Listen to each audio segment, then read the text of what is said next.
विश्व के सभी मेरे साथियों को राजरत्न अम्बेडकर की ओर से जय भीम नमो बुद्धाय।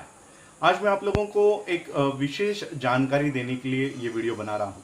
और ये जानकारी ये है कि पिछले 2 दिन पहले यानी पिछले मंगलवार को 28 या 26 अप्रैल 2020 को यूनाइटेड नेशंस के USCIRF इस धार्मिक अल्पसंख्यकों के सुरक्षा हेतु बनी हुई ये जो समिति है, United states commission for international religious freedom, इस संस्था ने विश्व की धार्मिक अल्पसंख्यकों को सुरक्षा प्रदान करने वाली इस विश्व की संस्था ने भारत का रिपोर्ट तैयार किया है। आप लोगों को जानकारी होगी कि मैं पिछले साल 27 सितंबर को हम लोग यूनाइटेड नेशंस में जब इस देश के प्रधानमंत्री मिस्टर नरेंद्र मोदी वहाँ पर जाकर भाषण देने वाले थे और भारत की सारी बातों को वहाँ रखने वाले थे, तो इसकी जानकारी हमारे पास 3 महीने पहले 4 महीने पहले आ गई थी कि वो 22 सितंबर को जाने वाले हैं। लेकिन उन्होंने अपनी तारीख चेंज करके 27 सितंबर कर दी थी। तो हम लोगों ने पहले से ही 3 महीने पहले से ही Shri Guru Ravidas Sabha of New York, Begampura cultural society of New York और मैं यहाँ से भारत से कोऑर्डिनेट कर रहा था।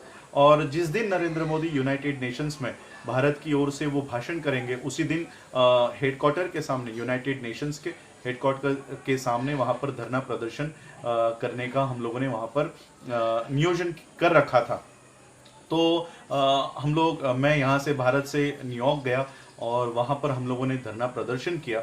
धरना प्रदर्शन करने के बाद यूनाइटेड नेशंस को हम लोगों ने जो मेमोरेंडम तैयार करके गए थे, मैं आभार व्यक्त करूंगा Ambedkar international mission UK London के सतपाल ममन जी का और शेखर बोधकर जी का, जिन्होंने हमको ये मेमोरेंडम बना के दिया कि क्या मांगे रखनी चाहिए और किस तरह से अपनी बातों को वहाँ पर रखना चाहिए। तो ये मेमोरेंडम हमने यूनाइटेड नेशंस को दिया।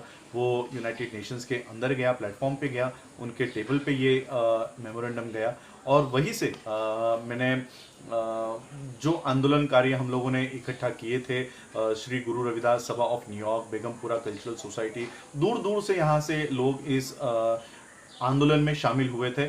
और जब हम यूनाइटेड नेशंस के गेट के ऊपर हम लोग जब ये आंदोलन कर रहे थे, हाथ में सारे, आप लोगों ने वो वीडियोस भी देखे हैं कि मेरे खुद के सर पे कि मोदी इज अ किलर करके वो पट्टी थी, तो सभी लोगों के हाथों में इस तरह के झंडे थे, क्योंकि उस समय गुरु रविदास जी का जो गुरु घर था वो दिल्ली का गिराया गया था। 100 बच्चों को अरेस्ट कर दिया गया था, वो लोग जेल में थे। तो हम लोग ये सारी मांगों को लेकर वहाँ पर धरना प्रदर्शन कर रहे थे। भारत में मुसलमानों को जय श्री राम बोलने पर, न बोलने पर उनकी हत्या हो रही थी, उनको पेड़ से लटका कर मार डाला जा रहा था, शेड्यूल कास्ट के बच्चों को मारा जा रहा था। तो इस तरह की सारी घटनाएं भारत में घट रही थी। तो यहाँ पे आवाज़ उठाने के बजाय, और खुद सुप्रीम कोर्ट ने EVM के संदर्भ में एक डिसीजन दिया था कि इसके ऊपर अब हम लोग कोई पिटीशन नहीं लेने वाले, कोई हम लोग किसी की बात नहीं सुनने वाले। तो मुझे पता था कि भारत का जो लोकतंत्र है, जो 4 पिलर्स है, ये RSS ने अपने जेब में कर लिए है, तो यहाँ पर आवाज़ उठाने का कोई मतलब नहीं है। तो लेकिन यूनाइटेड नेशंस में हम लोग ये बात रख सकते हैं। और एक वीडियो मेरे YouTube पे आज भी वो वीडियो होगा, 2018 में, 18 के साल में मैंने बनाया था कि USCIRF ने एक वीडियो रिलीज किया था और उन्होंने बताया था कि वो भारत में आके धार्मिक अल्पसंख्यकों के परिस्थिति के बारे में जानना चाहते हैं, लेकिन भारत की जो एम्बेसी है वो उनको यहाँ पर आने से रोक रही है और उनको वीज़ा नहीं दे रही है। तो ये बात उन्होंने एक बताई थी अपने वीडियो में कि अगर भारत की ओर से कोई लोग वहाँ पर आते हैं, उनके हेडक्वार्टर में आते हैं, तो वो उनका स्वागत करेंगे। और भारत में वो जानना चाहते हैं कि धार्मिक अल्पसंख्यकों के ऊपर किस तरह से अन्याय किया जा रहा है, अत्याचार किया जा रहा है। तो ये वीडियो मुझे एक जज साहब ने मुझे भेजा कि सर देखो, अगर आप यहाँ पर जा सकते तो आप यहाँ पर जाइए। तो मैंने भी एक वीडियो बना के कहा था कि अगर वो यहाँ पर नहीं आ सकते तो मैं वहाँ जाऊँगा और भारत की सारी परिस्थिति वहाँ बताऊँगा। और फिर मैं ये 27 सितंबर का जो आंदोलन था, ये आंदोलन करने के बाद वहीं पर आंदोलन में वॉशिंगटन DC से एक साथी आए थे जिनका नाम परमजीत माही जी है। तो परमजीत माही जी को और मैंने सभी साथियों को कहा कि मैं USCIRF के हेडक्वार्टर पे जाना चाहता हूँ जो वॉशिंगटन DC से है। तो हमारी मैडम वहाँ पर थी, चंचल मल मैडम जी, जिनकी वजह से मैं ये सारी न्यूयॉर्क के साथियों से मिल पाया। पिंदर पॉल जी, जिन्होंने मुझे स्पॉन्सरशिप की और 10 साल का वीज़ा मेरा US का लग गया। अब मैं 10 सालों में कभी भी US में आ जा सकता हूँ, न्यूयॉर्क और पूरे US यूनाइटेड स्टेट्स में, वॉशिंगटन DC हो, कहीं पर भी आ जा सकता हूँ। तो पिंदर पॉल जी का भी मैं दिल से शुक्रिया अदा करता हूँ कि उन्होंने उनके जो फाइनेंशियल स्टेटमेंट्स थी वो जोड़ने के बाद मुझे ये US का वीज़ा लग गया। तो उनका भी मैं तहे दिल से अभिनंदन करता हूँ, आभार व्यक्त करता हूँ। चंचल मिल जी का आभार व्यक्त करता हूँ कि इनके वजह से ये इतना बड़ा प्लेटफॉर्म मुझे हासिल हुआ। और फिर परमजीत माही जी ने कहा कि वो खुद वॉशिंगटन DC से है और वो बाय कार आया है। बाय कार 5 घंटे का वो रास्ता था, 5-6 घंटे का रास्ता।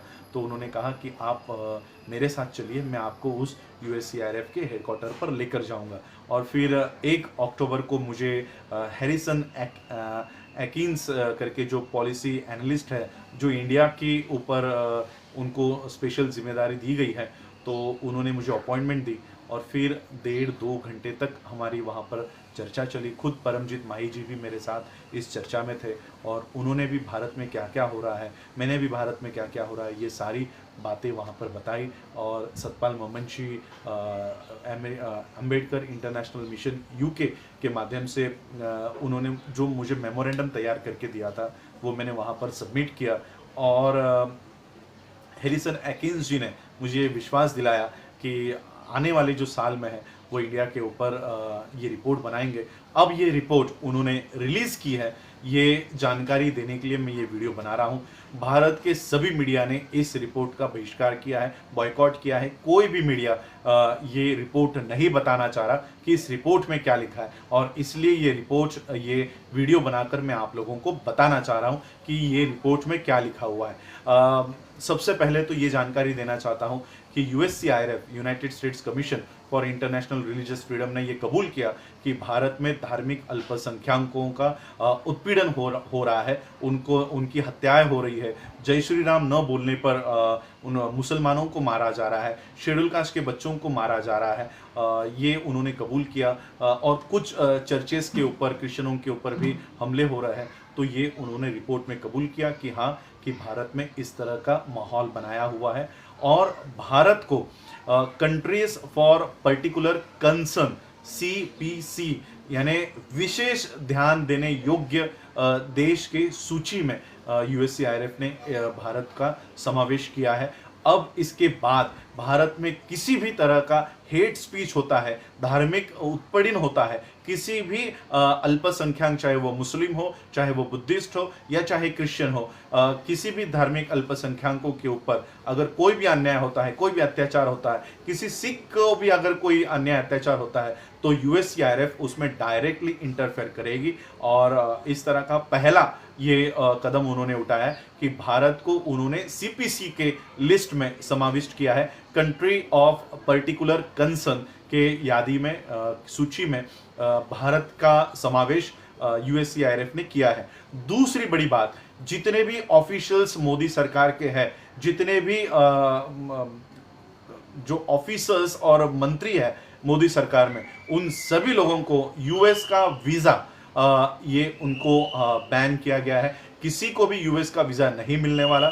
और खुद अभी मोदी भी, जो ट्रम्प के इतने अच्छे क्लोज फ्रेंड बताए जाते हैं, तो खुद अब आने वाले समय में मोदी और अमित शाह के ऊपर भी इस तरह का बैन, इस तरह का जो सैंक्शन है, ये लाने का काम USCIRF ने, ये सेकेंड पॉइंट मैं बता रहा हूं कि USCIRF ने ये कदम उठाया है कि भारत मोदी सरकार के सभी ऑफिशियल्स को, किसी को भी वीज़ा US का नहीं मिलेगा। और तीसरा कदम उन्होंने उठाया है कि जो फंड वो लाया करते थे, मोदी यहाँ पर लाया करते थे, जो BJP और RSS को फंड देने का काम कर रहे थे, जो डाइवर्ट करके वहाँ पर वो सारा फंड देने का काम कर रहे थे, तो यूनाइटेड नेशंस ने, US ने ये इस फंड को रोक दिया है। अब वो BJP को, मोदी को किसी भी तरह की आर्थिक सहायता नहीं करेगी। इस तरह के 3 ये बड़े फैसले USCIRF ने लिए हैं। और पूरा पूरा ये जो रिपोर्ट है आप यूएससीआईआरएफ के वेबसाइट से पढ़ सकते हो। डिटेल में ये रिपोर्ट लिखा गया है। मैं शंभू जी से और संदीप चौरे जी से, नेशनल दस्तक और बहुजन टीवी के लिए भी उनको कहूँगा कि ये रिपोर्ट पढ़े और जो जानकारी वहाँ पर दी है ये जानकारी अपने चैनल से बताने का काम करें, क्योंकि गोदी मीडिया कभी भी इन सारी बातों को बताने का काम नहीं करेगी। तो ये बात आप लोग बताइए। और मैं मुस्लिम्स से ज़्यादा रिक्वेस्ट करना चाहूँगा, क्योंकि ये तो मेरी पहली स्टेप थी यूएससीआईआरएफ को जाने की। मेरी सेकेंड स्टेप इस साल के फरवरी से मैं यूनाइटेड नेशंस के ह्यूमन राइट्स कमीशंस के हेडक्वार्टर नेदरलैंड में वहाँ पर मैं जाने वाला था और मेरा उस तरह का वीज़ा भी मेरा आ गया था। मेरी सारी जो कानूनी इमिग्रेशंस का जो सब है वो सारा पूरा हो गया था। मुझे स्पॉन्सरशिप भेज दी थी। मेरा सारा टिकट्स का भी सारा बंदोबस्त हो चुका था, लेकिन कोविड की वजह से, कोरोना की वजह से ये सारा मामला ठप हो गया। लेकिन मुस्लिम्स में से एमजे अकबर नाम के बीजेपी के जो सदस्य होंगे वो नेदरलैंड में पहुंचे। यूनाइटेड नेशंस की जो ह्यूमन राइट्स कमीशन की एक शाखा है जो पूरे विश्व में मानव अधिकारों के उल्लंघन के ऊपर कानूनी कार्रवाई करती है, ये वहां पर जाके उन्होंने कहा कि भारत के किसी भी मुसलमानों के ऊपर कोई भी तरह का अन्याय और अत्याचार नहीं होता है। इस तरह का बयान एमजे अकबर ने वहां पर दिया है। तो मैं भारत के मुस्लिम से भी विनती करना चाहूँगा कि अपने हक और अधिकार के लिए भी आवाज़ उठाएं, और अगर इस तरह के लोग वहाँ पर जाके बयान दे रहे हैं तो उनका खंडन करें और वहाँ पर बताएं, यूएससीआईआरएफ को बताएं, human rights commission, United Nations की जो अंतर्राष्ट्रीय इंटरनेशनल ह्यूमन राइट्स कमीशन की जो शाखा है नेदरलैंड में, जो जिनका हेडक्वार्टर है, उनको बताएं कि किस तरह से भारत के मुसलमानों को उत्पीड़ित किया जा रहा है, उनको जय श्री राम न बोलने पर उनको मारा जा रहा है। अब हम लोग जामिया मिलिया के बारे में देख रहे हैं, जेएनयू के बच्चों के बारे में देख रहे हैं, किस तरह से दिल्ली पुलिस एट्रोसिटीज कर रही है। तो ये सारा भी उन्होंने अपने रिपोर्ट में लिया हुआ है और आने वाले समय में दिल्ली पुलिस हो, उत्तर प्रदेश पुलिस हो, योगी हो, मोदी हो या अमित शाह हो, इनके ऊपर आने वाले समय में कानूनी कार्रवाई यूनाइटेड नेशंस के माध्यम से की जाएगी, यूएससीआईआरएफ के माध्यम से की जाएगी। खुद यूएससीआईआरएफ ने ट्रम्प के ऊपर भी वहां पर टिप्पणी की है कि ट्रम्प का कर्तव्य था कि वहां के जब वो इंडिया के विजिट के लिए आए थे तो यहाँ के धार्मिक अल्पसंख्यकों के उत्पीड़न के बारे में कहे, लेकिन ट्रम्प ने ये बात नहीं की, तो वहां पर जाके उनको उसका सामना करना पड़ा। तो ये सारी बातें यूएससीआईआरएफ ने अपनी रिपोर्ट में लिखी है। ये यूएससीआईआरएफ के वेबसाइट से आप लोग डाउनलोड करके पढ़ सकते हो। तो यही जानकारी देने के लिए मैं आज ये वीडियो बनाकर आप लोगों को ये बात बताने आया था कि 1-2 साल पहले मैंने इसी तरह से एक वीडियो बना के कहा था कि अगर यूएससीआईआरएफ के लोगों को यहाँ पर आने से रोका जाता है तो हम वहाँ पर जाएंगे और सभी तरह की जो उत्पीड़न की घटना हो रही है भारत में उसका जवाब हम लोग वहाँ पर देंगे। तो मैं वहाँ पर गया, 1 अक्टूबर को मैंने वहाँ पर सारा बयान दिया और आज हमारे सामने उसका रिपोर्ट है। ये रिपोर्ट भारत का मीडिया छुपाने की कोशिश कर रहा है। खुद यहाँ के फॉरेन मिनिस्टर ने कहा कि हम लोग इस रिपोर्ट को नहीं मानते, लेकिन यूएससीआईआरएफ इस तरह से भारत के अल्पसंख्यकों को बचाने का काम कर रही है। और मैं आने वाले समय में आप सभी लोगों का, मुस्लिम्स हो, क्रिश्चियंस हो, बुद्धिस्ट हो, सभी अल्पसंख्यक इस देश में है, उनसे एक ये वादा चाहता हूँ कि जब भी हमारे ऊपर कोई भी अन्याय हो, अत्याचार हो, इस तरह की घटना घटित हो, तो ये प्लेटफॉर्म्स हमारे लिए बने हैं। यहाँ पर अगर हम अपनी आवाज़ रखते हैं, जहाँ पर हमारे खुद 130 मेंबर ऑफ पार्लियामेंट हमारी आवाज़ नहीं उठा रहे, तो उस संसद से हम लोगों को कोई अपेक्षा नहीं रखनी चाहिए।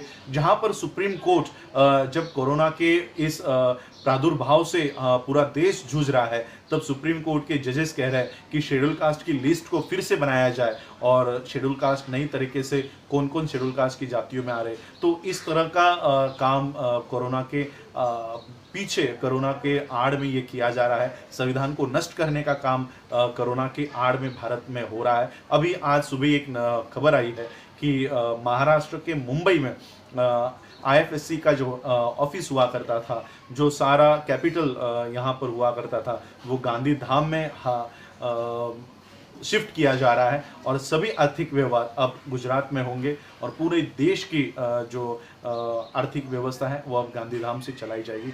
तो पूरा देश ये किस तरह से ख़त्म करने का काम बीजेपी और ये लोग कर रहे हैं तो हम लोग देख रहे हैं। तो ऐसे हालातों में एक तरफ सुप्रीम कोर्ट से भी हम लोगों को न्याय नहीं मिल रहा, संसद हमारी बात नहीं कर रही, राष्ट्रपति धक्के खा रहे हैं, तो हम लोगों को एक प्लेटफॉर्म हमारे पास है, वो है अंतर्राष्ट्रीय मानवाधिकारों का ये प्लेटफॉर्म और यूएससीआईआरएफ जो धार्मिक अल्पसंख्यकों के उत्पीड़न के खिलाफ काम करता है। ये प्लेटफॉर्म पे हमको हमारी आवाज़ वहाँ पर बुलंद करनी है और इसी आंदोलन में आप लोग साथ देंगे, ये आशा और विश्वास मैं आप लोगों के ऊपर रखता हूँ। आप लोगों ने मुझे सुना, आप सभी लोगों का आभार और विशेष आभार श्री गुरु रविदास सभा ऑफ न्यूयॉर्क, क्योंकि न्यूयॉर्क में भी बहुत कोरोना के केसेस बढ़ रहे हैं और खुद मेरे साथी भी इससे जूझ रहे हैं। तो मैं सभी लोगों की पूरे विश्व के लोगों की कामना करता हूं कि जल्दी से जल्दी ये कोरोना से ये पूरा विश्व बाहर निकले